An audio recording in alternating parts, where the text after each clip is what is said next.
Hi friends, இன்னைக்கான topic பார்த்தோம்னா defects in steel bar and steel rod.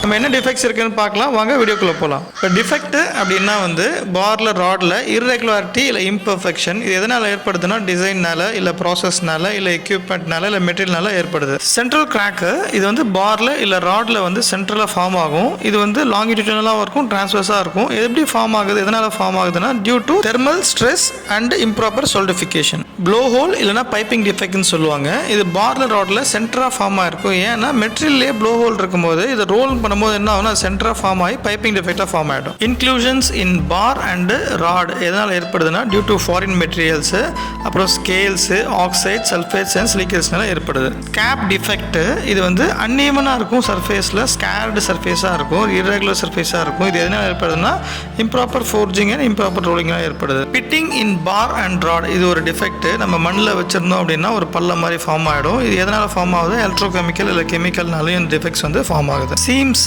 இது ஷார்ப்பாக ஃபார்ம் ஆகும் சென்டர் ஆஃப் தி பார் இல்லை ராடில். இது எதனால தான் இம்ப்ராப்பர் ஃபோர்ஜிங் இம்ப்ராப்பர் ரோலிங்னால ஏற்படுது. பொராசிட்டி கிளஸ்டராகவும் இருக்கும். இது எதனால மெட்டீரியலில் ப்ளோ ஹோல் இல்லை பின் ஹோல் இருந்ததுன்னா அதை ரோல் பண்ணும்போது இந்த மாதிரி கிளஸ்டர் ஃபார்ம் ஆகும். இந்த ப்ரெசன்டேஷன் பிடிச்சிருந்தா லைக் பண்ணுங்கள், ஷேர் பண்ணுங்கள், சப்ஸ்கிரைப் பண்ணுங்கள். தேங்க்யூ. நம்ம நெக்ஸ்ட் ப்ரெசன்டேஷனில் மீட் பண்ணலாம்.